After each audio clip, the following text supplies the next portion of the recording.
Well, thanks everyone for making time to join us today. This webinar joint access between CyberOne and Digital.ai. We'll cover CyberOne's DevSecOps offerings and we'll take a deep dive into Digital.ai's protection methods through the mobile application security platform.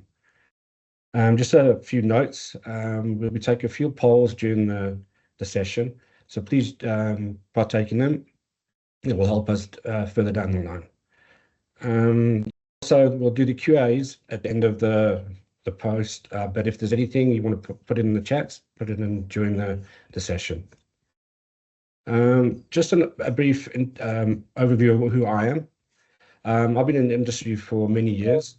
I've held several roles in various industries, from large telcos, service providers, outsourcing, and obviously in the banking industry. I spent 20 years at one of the large banks in Africa, fulfilling the CISO role. Part of that was a great role to gain insights into the inner workings of not only the regulators, but the large corporations. For the past 4 years, I've been working with CyberOne. I'm currently the head of the operations and MSP portfolio, which we're growing quite significantly this side. John will be joining us from Digital.ai. He's an application security specialist and very well renowned in the industry. Can we move on the slide? Just going to run through CyberOne solutions and what we are. We have a wide variety of skill sets. We've been in the industry for many years, and we operate out of Europe, Middle East, Africa, Dubai, and Southern Africa. We partner with leading technology providers, which allows us to take our extensive knowledge and bring leading solutions and services to our customers. And the next one, please, buddy. Our core services are predominantly managed services, managed security services. We also offer our threat intelligence through our SOC and SIEM platforms, and a separate DevSecOps wing, which we're actually going to talk about today. Security awareness is also a large part of our portfolio, but we really focus on the service to our customers across all of those. We'll do a little bit of a deep dive into our DevSecOps offering and how we take this to our customers and how we help them benefit from our knowledge and skill sets. John, would you like to introduce yourself and then take on control? Absolutely. Thank you for the intro there, Paul. So what I'd like to do today is talk to you around how you think your apps are secure. So my name is John Goodland. I'm the global practice lead here at Digital.ai. For bandwidth purposes, I'm just going to turn my camera off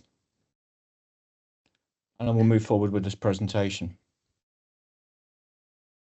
So a little bit about myself. I'm a cybersecurity specialist. I have a proven track record of excellence. I'm actually an award-winning mobile developer. So before I began my cybersecurity tenure, I actually was a mobile app builder.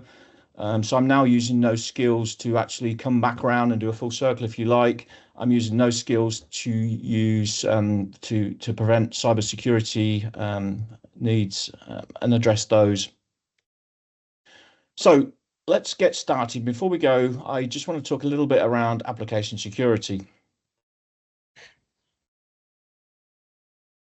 So the hacks, attacks, and phishing and ransomware demands are happening at an ever-increasing pace. These are crippling organizations and costing millions of dollars in ransomware payments, lost productivity, and diminished consumer confidence.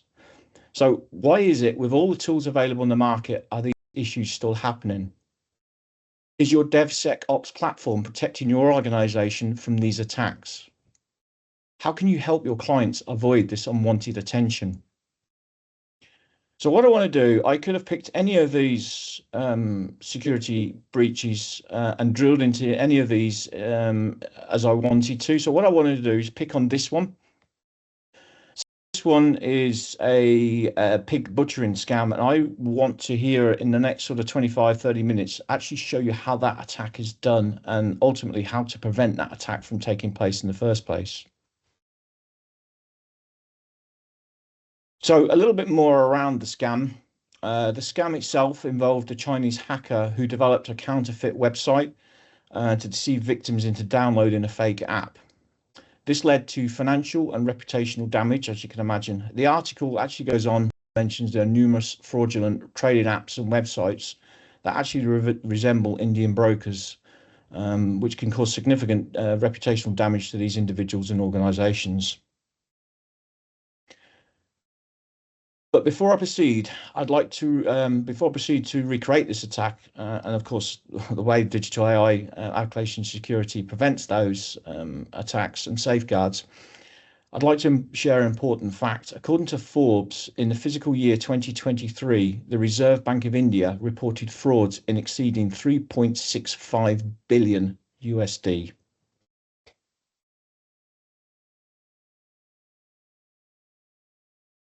Okay, so as I said, our agenda here is to actually recreate that pig butchering scam. So what I want to do, I've actually created a fictional bank. I'm going to call this bank Era Bank of India, and I'm going to introduce you into this bank and how it places a strong emphasis on security, uses cutting-edge technology to do that. Next, in preparation for the attack, I'm actually going to walk you through the structure of a demo fake app. Then we're actually going to perform the attack. And then today I'm going to conclude the agenda by presenting how our application security protects the error bank. So, like I said, a little bit of background into Error Bank before I begin. It's a pioneer digital banking institution at the forefront of financial technology. It was founded with a vision to allow access to banking services for India's diverse population. The Error Bank operates exclusively online, offering a wide range of services. Error Bank places a strong emphasis on security, and as I said, it uses cutting-edge technology to safeguard its customers' data and transactions. So how does it do this? So first of all, you have a mobile device. This mobile device logs into the Error Bank's mobile banking app. This server will generate a real-time token and send it back to the banking app to be stored on the device. This token maintains the session so the user does not have to continually log in for all its financial transactions. So let me demonstrate how this is done.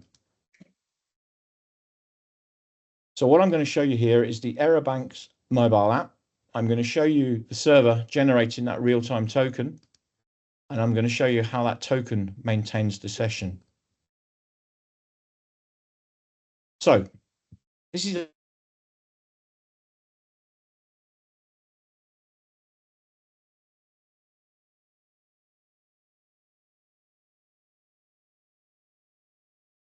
Sorry, John. I think we've lost you there.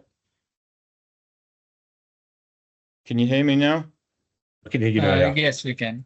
Sorry, I've got some problems with the internet here at the Hilton. Let me just restart things.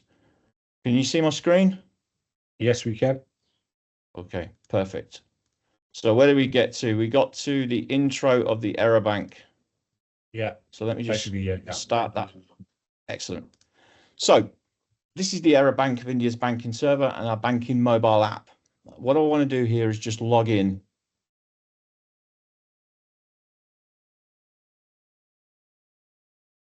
So once I've logged in, you can see the balance, which is $1,000. But I'm actually running this on an emulated device.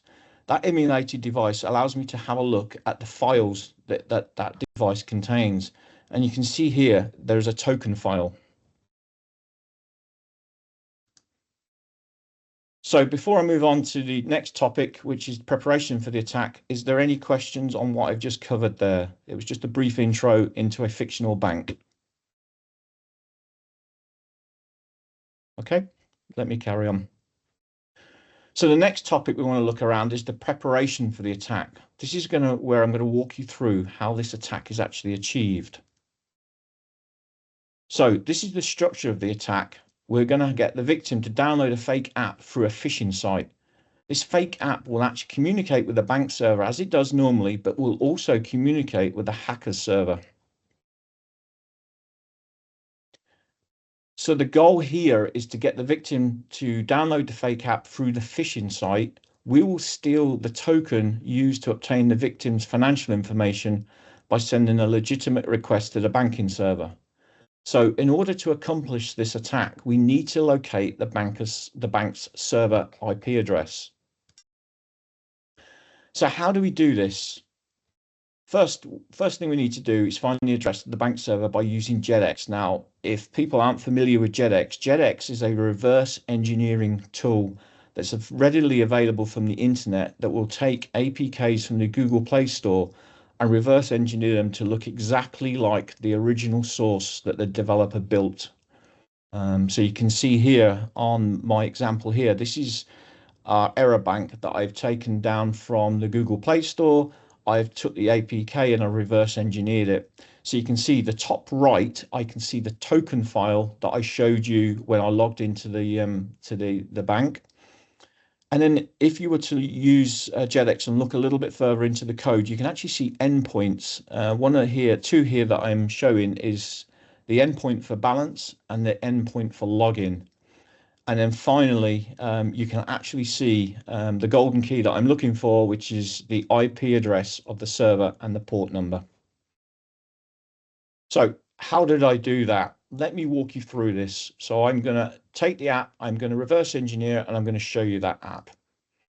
I'm then going to show you how I found those HTTP requests that basically been those endpoints. And then we're going to review those endpoints and how we can actually use them for any kind of attack. So let's start. Like I said, I've used JetX. This is reverse engineered the Error Bank's mobile app, and this is the code for the app. Oops, sorry. Got some problems with the internet. Oh.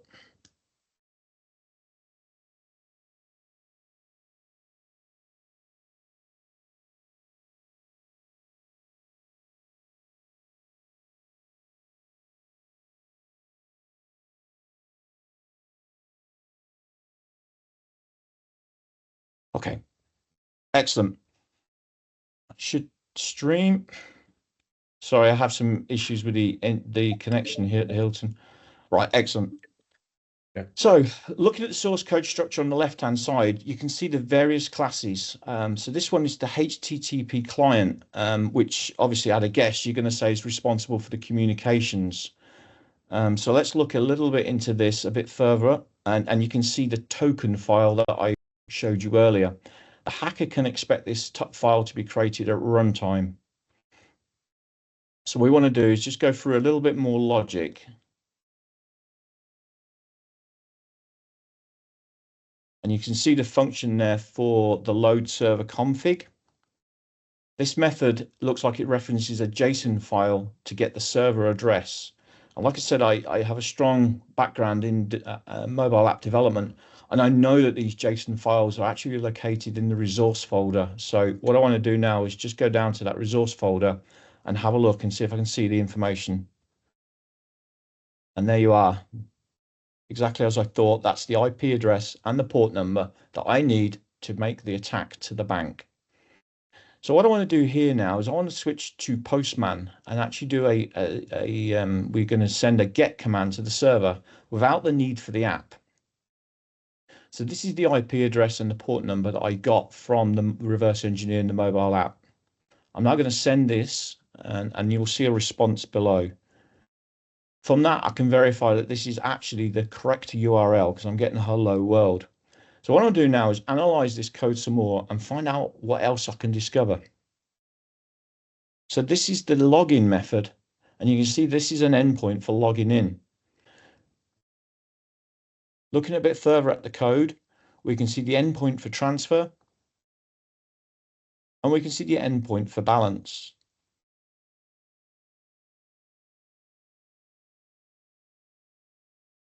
Going a bit further, you can actually see something called get localhost endpoint. This explains how you complete the URLs.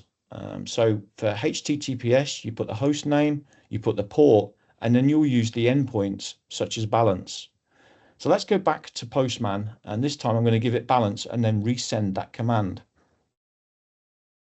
And you can see here, I'm getting a response saying unauthorized. This actually gives the impression that the error bank is protected, but is it?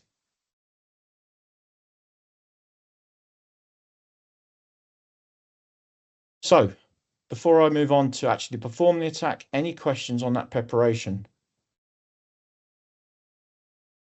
There's nothing in Q&A. Okay, thanks, Paul. So what I want to do now is move on to actually steal that token. So basically get the fake app to be logged in and perform the attack.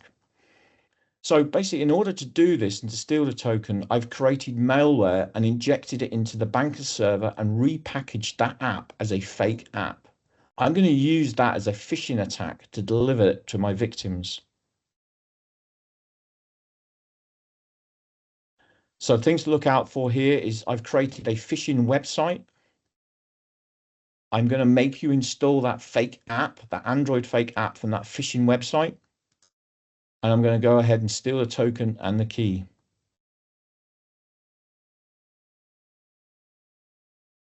So the server on the right is the hacker's server. It's going to listen and it's going to actually redirect to a fake app. So this server hosts the phishing site. This is my company's website. It looks exactly like the original. I've copied everything here, including the HTML, the CSS, the JavaScript, but it's actually a fake phishing website. So the aim here is to get the victims to download the fake app via a download button. So let me just show you that. There's the download the app button. So let's go back to the mobile app and then connect up this phishing website and let's download the fake app.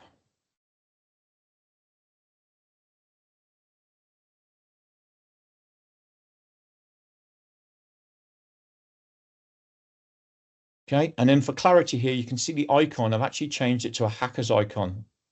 So it's obvious in this demo. So let's go ahead and install it. Once I install this, if you focus your eyes to the right of the screen, the hacker's site, you'll see as soon as I open this fake app, you'll see a session is opened. So let's log into the banking app.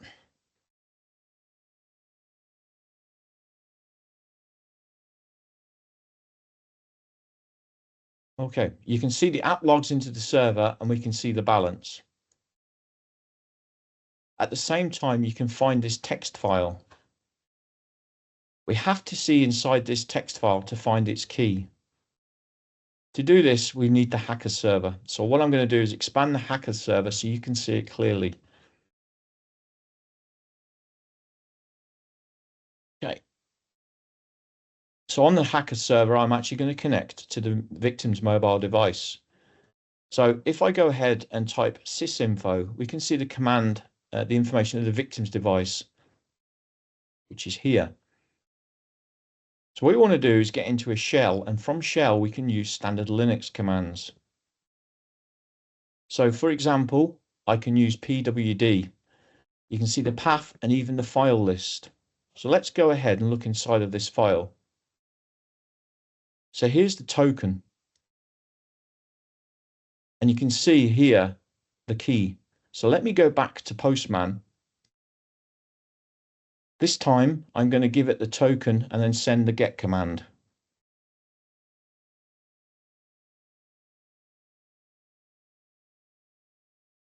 Here's the response. And you can see it's the balance exactly the same as the error banks app. So I have bypassed the app and actually talking to the server.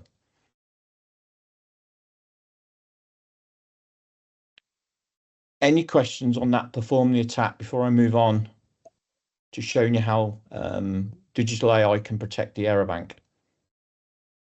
Nothing on this side yet, John. Okay.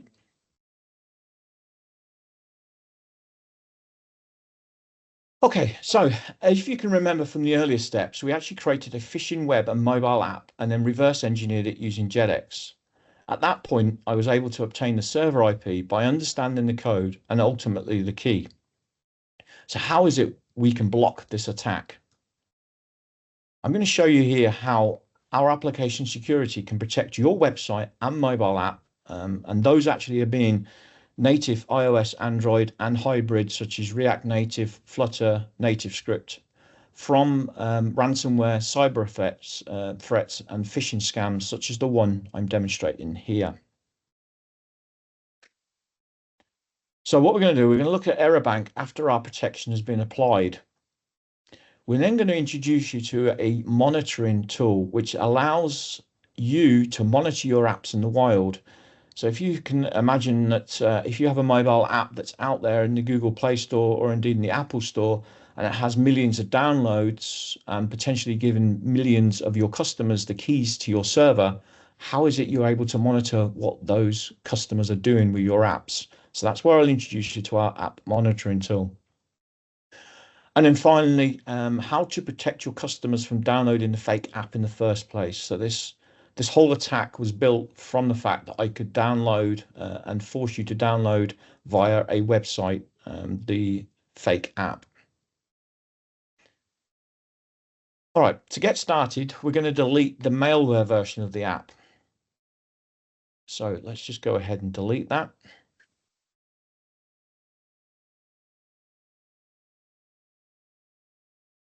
So what I want to do is check out the web folder of the phishing site to see the other version of the APK. This APK is the protected one that I've run the application security solution on. So it's a different version to the app at this time. This app, as I said, has been protected by our solution. I want to delete the file and just rename the bank APK and then reconnect the server and re-download that protected app. Let me just go ahead and do that.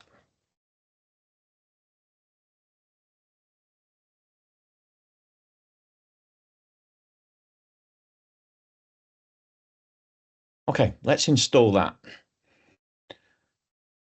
So things to note here when I'm installing it, look at the icon. The icon itself, for clarity, is going to be a different icon. It should be the police icon, correct. So let's go ahead and install that. That's the protected version.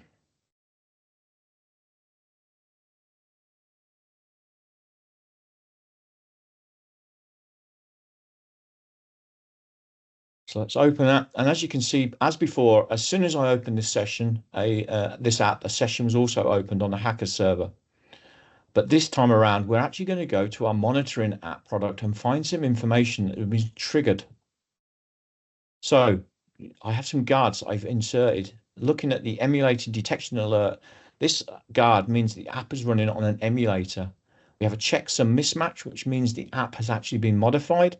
We have a signature change alert, which means the app has been repackaged. And then we have a resource, which means that the resource itself has been modified. So you can see from this app monitoring tool, you can find out every bit of information about the hacker. So this is the IP address. This is the system information, so Android 13, and this is the date and time, and then finally the region where the attack is coming from. In case of guards, we actually provide two types of guards. The first one is a tamper guard. The tamper guard is to do any action that you desire, so you can customize that guard to do what you like. The other version of the app that I've done, I've actually put this guard in place that will actually send a toast message as a tamper action, then crash. So what you'll see in a second, you'll see that this app will run, a toast message will appear, and then the app itself will crash. So keep an eye on the simulator and then look as soon as I open the app, the bottom right, at the bottom corner, you'll see it's a toast message appeared and then the app itself has crashed.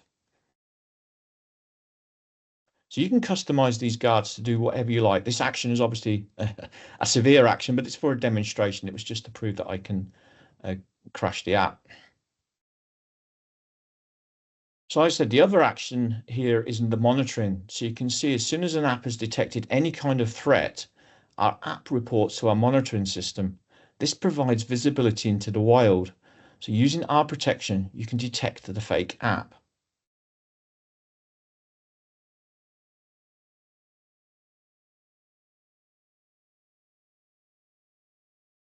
So let's move on a little bit. So the other thing the hacker used was the phishing site to deliver the fake app to the victims. So how are we able to detect that threat? So in this folder, you're going to see the CSS and JavaScript.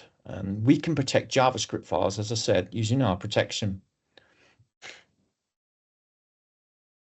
So this file's inside the web folder. This is the JavaScript one I'm used in the project, and this is the protected one. So I'm just going to show you those two side by side.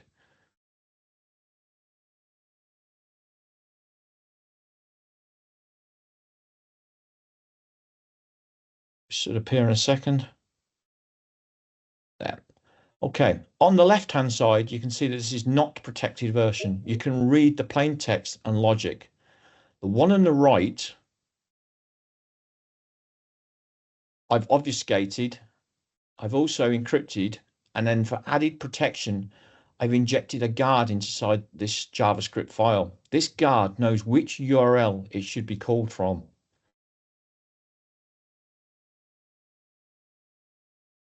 So what I want to do now, I want to go ahead and copy and paste the protected version of the JavaScript file inside of our project.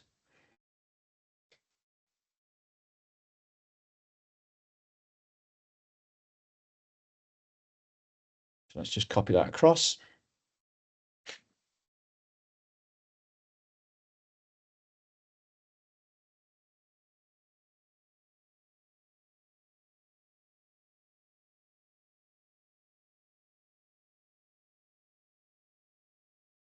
Okay, so now if we go back to the original phishing site and look at the monitoring system, we'll see this event.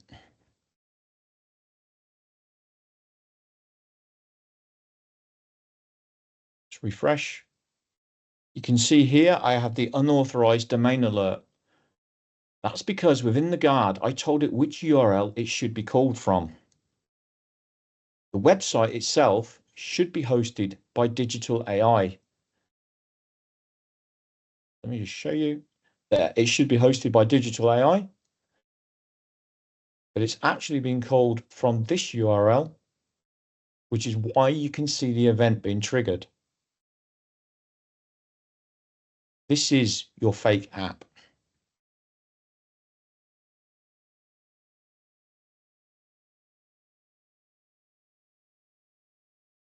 And lastly, as I said, the hacker could find out information from the back end about which IP address the server was at. So how can we protect that APK from being reverse engineered? Let me show you. Here is the Bank mobile app. The one on the left is not protected.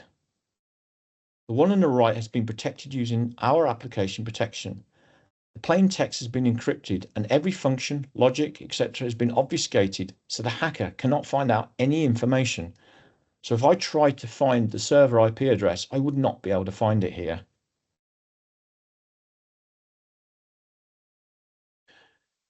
And just moving on, this is a real banking app, POC, that I was involved with recently. You can see using readily available APK scanners. Again, these are freely available on the internet. You can push your APK through these scanners to give you any vulnerabilities that are there. You can see on the before on the left-hand side, I had 37 vulnerabilities. Those include those that I've highlighted, such as the readily available API calls, such as the HTTP ones that are shown there. After our protection, that number of 37 went down to 0. So I just want to recap what you've just seen here. What I've done, I've introduced you to a fictional bank and how this bank thought it placed a strong emphasis on security. Next, in preparation for the attack, I walked you through a structure of a demo fake app. I then performed the attack.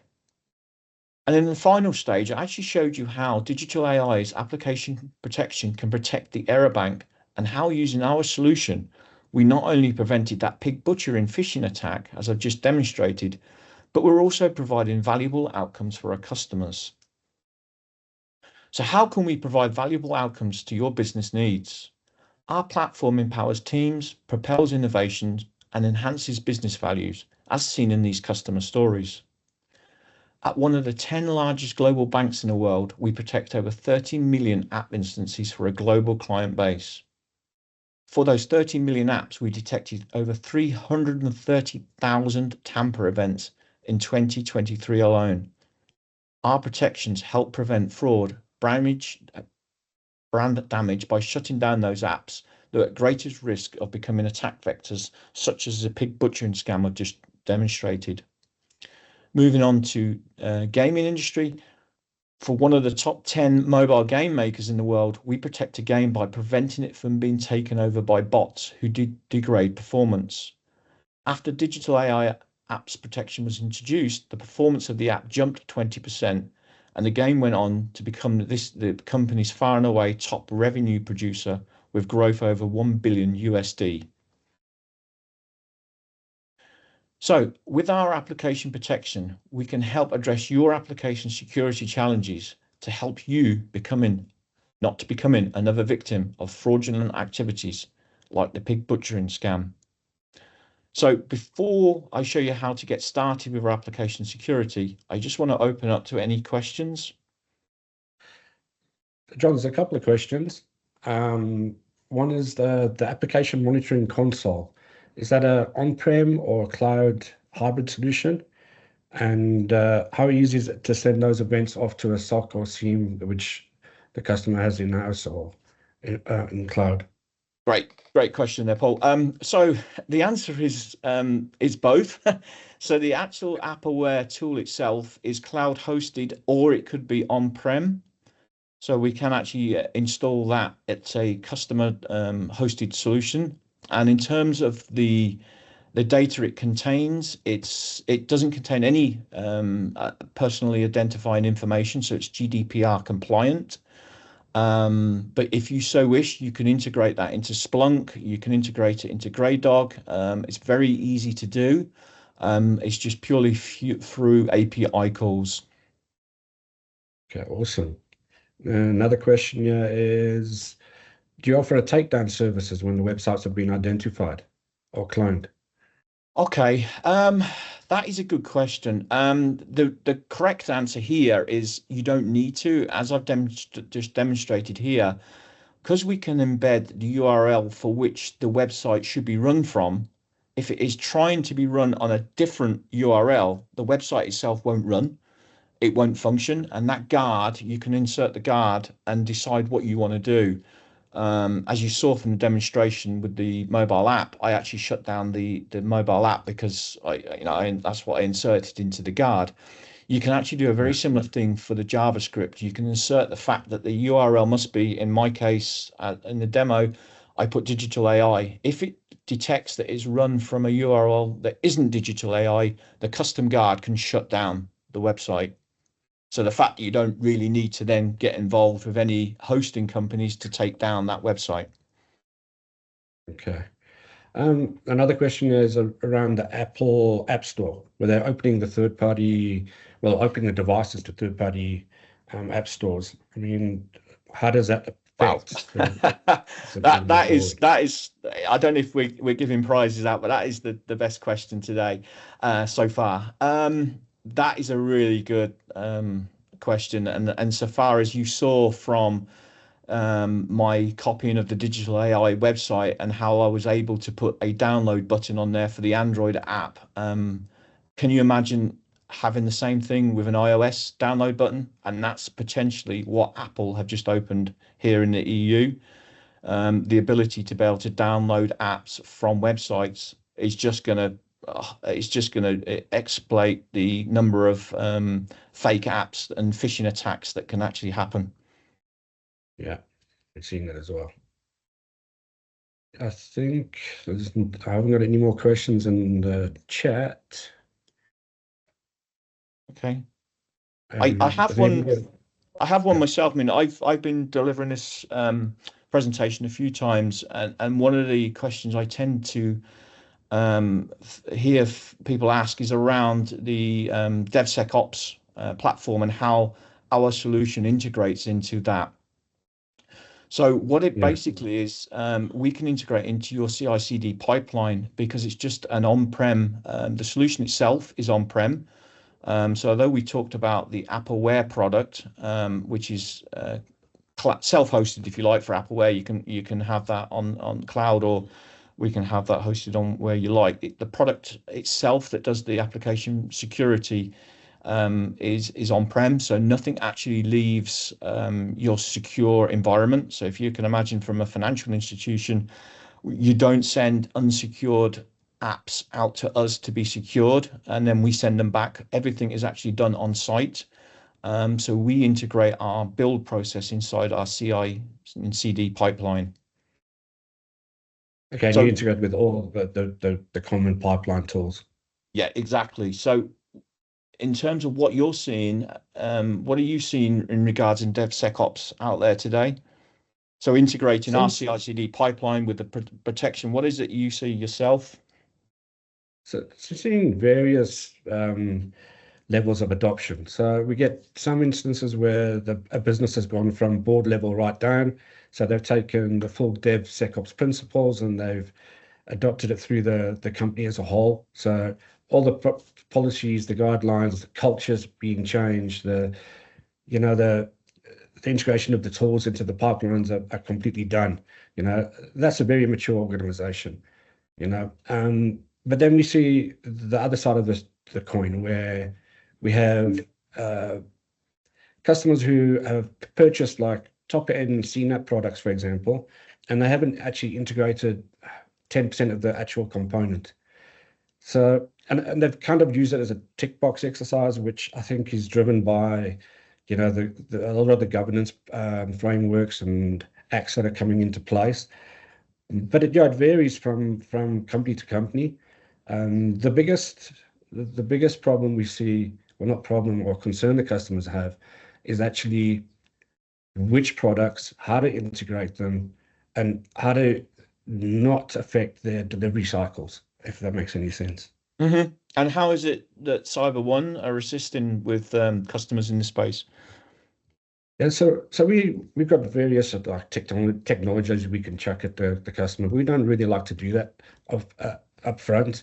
We'd like to just like understand the customer's environment, get to know the business, understand which frameworks, which regulations that apply to them, and then obviously assess their internal technologies and their processes to see where they are in the DevSecOps journey.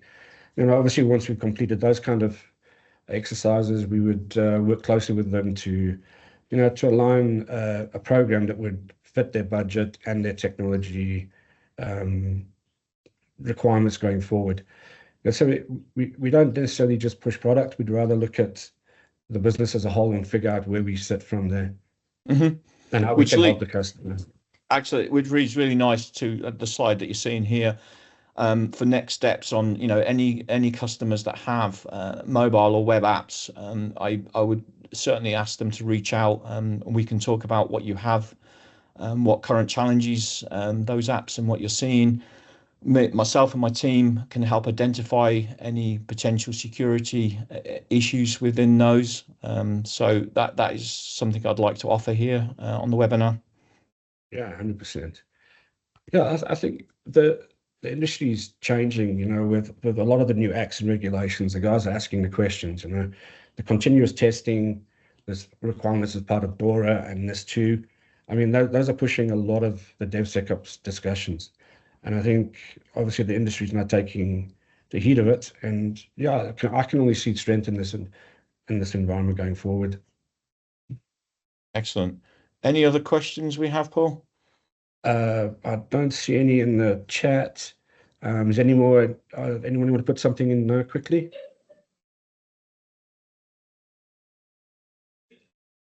At the moment. Here's one more. How well does digital AI scale to support large enterprises? In terms of our product, the application security. Yeah. So in itself, we inject our guards into the actual app itself. So in terms of the app will then go into the App Store, and the app will then be downloaded as it does today. So in terms of supporting the enterprises, nothing actually changes there. The fact that the app itself has that inbuilt protection, and therefore we are now monitoring apps that are out there in the wild. So if you think of a large bank that has potentially 5-6 million downloads, and there is no visibility into that app. By introducing our solution, we are able to monitor that app and what's happening to it in the wild.